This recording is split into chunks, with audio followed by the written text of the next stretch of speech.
Please be quiet.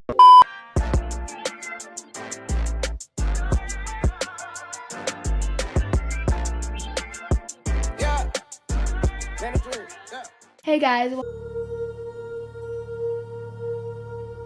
So I'm just gonna get right into like the whole background of this house, the whole story, while I do my makeup. So let me put my hair back. So I asked my mom the history of this house because I know she like learned a lot about it before we got the house, and she told me people who lived here before were the original house owners.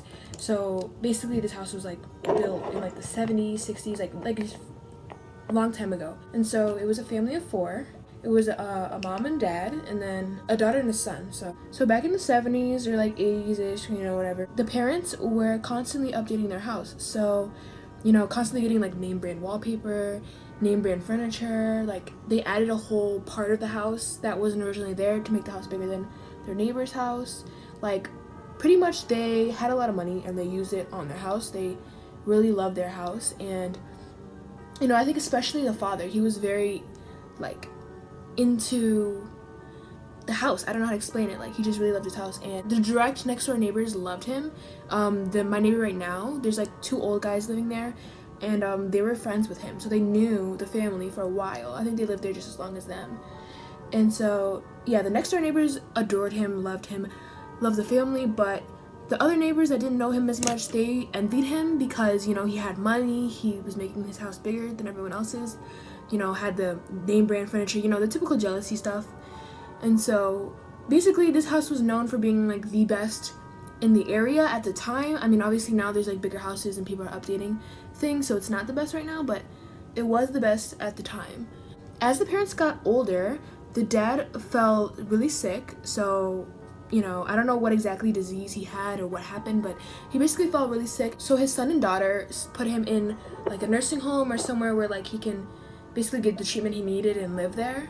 Ooh, that's a lot of foundation. And obviously he was upset about that because, you know, his house is like what he built and he lived for. He loved his house. He loved, you know, constantly updating it and just living there with his family. And he hoped obviously to pass it down through generations. So it sucked that he couldn't live there, but obviously he had no other choice because he was sick and his children couldn't really take care of him as they have their own families.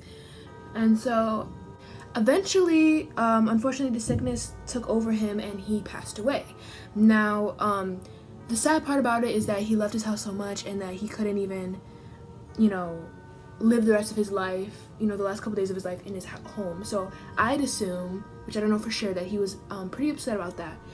And then, so his wife obviously was still alive, living at the house, but because he passed away and they couldn't really like keep up with the house and like pay for it and stuff like that, and she couldn't really live by herself because she was old, their children sent her to a nursing home. So as far as what my mom knows, she's still alive, but you know, this was like when we got the house like 2-3 years ago, so you never really know.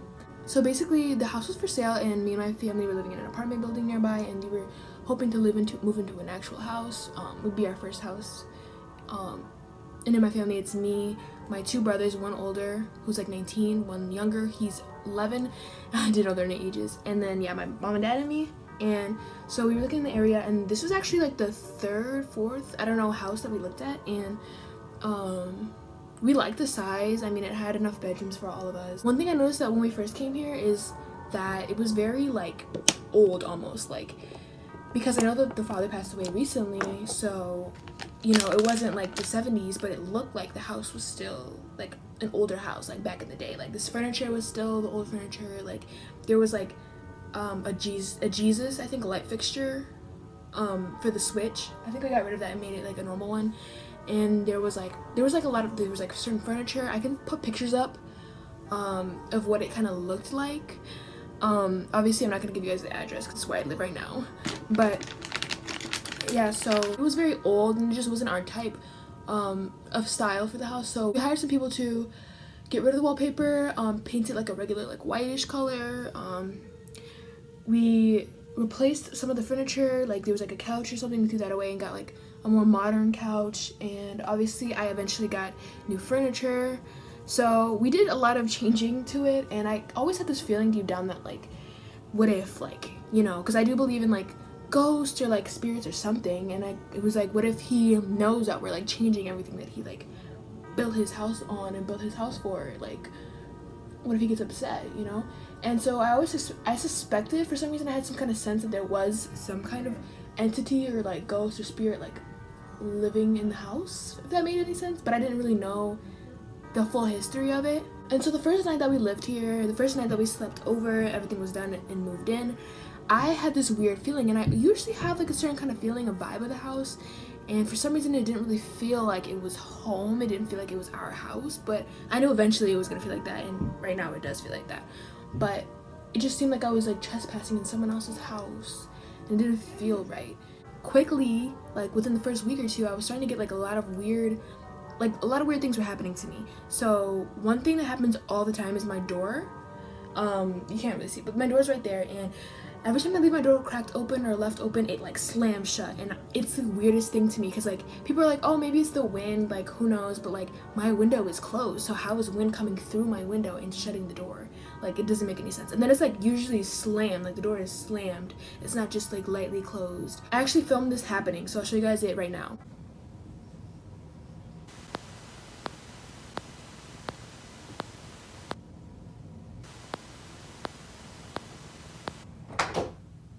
Yeah, pretty weird, huh? So also, one thing I noticed is I got a new phone like within the first couple weeks of moving in. I had like the 7 Plus and I have the X. Hopefully I'm gonna upgrade that. But when I got the phone, everything was working fine, and then eventually my camera started making these weird clicking noises, which I'm sure you heard in the video. There's clicking noises, and I don't understand. Like, I searched it up and people actually have had the same exact problems, but usually they would turn off their Wi-Fi or restart the phone or do something and it would go away. But for some reason I've tried everything and it hasn't gone away, and I don't know if that's because like I've used my phone to record certain things or if it's just me being like delusional or something. Alright, so my brows are done. Now I'm gonna look into eyeshadow. I always use the Jaclyn Hill palette. It's like the only palette I have right now. So basically, I also was taking pictures because I know I read like online or I saw videos of people using the Snapchat dog filter and trying to see if there's like another one pops up. That means there's a ghost. And so I tried it multiple times and nothing really popped up, but then another time I tried it and it popped up. Here's the picture right here.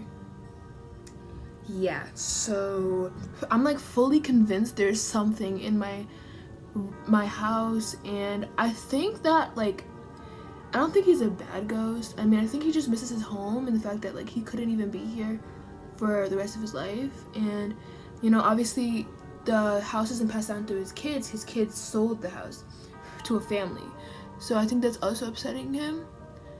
But I also think that he's not mad at me because I kind of acknowledge him. Like, maybe I'm weird because obviously there could be a possibility that it's not true, but I believe it is. So sometimes I'll say things like, I'm not here to like hurt you or be like an a-hole. I just live here. My parents are the ones who got the house, not me, so chill off, back off. But he always messes with me. I mean, sometimes my brother's and mom's door will close, but not as often as me. Mine is always shut, and I always, whenever the lights are fully off, like I have to sleep in pitch black in order for me to be tired and actually go to sleep. My room has to be completely dark, and I've never ever been scared of the dark. Like, I'm usually chill with the dark. Like, I never even needed a nightlight or anything like that.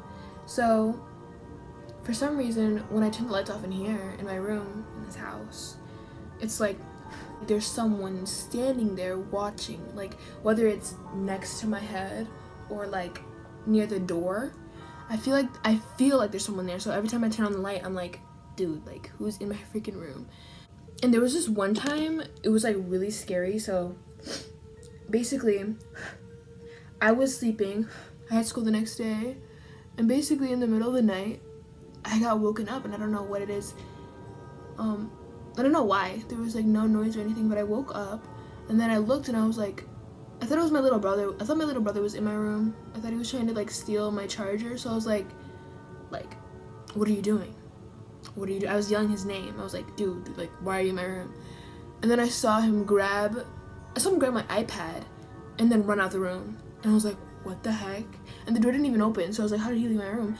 Then I turned on the light and I realized that my brother was not there. My brother was in fact sleeping in his room like fully knocked out sleep in his room. So I'm like, why did I just see him in here stealing my iPad that's not even here? And that could just be me having a hallucination for whatever reason. Maybe I'm just crazy and I'm having hallucinations, but I know what I saw. And it was really weird. I wish I got it on camera, but obviously I was like asleep. So the things that I did get on camera and the pictures that I did take, I mean, that's at least something. If you don't believe me, like, that's fine, because I hardly even believed myself for a while. But it's just really weird to me. This is so messy, but I'm gonna clean it. Clean it up. Looks like shit.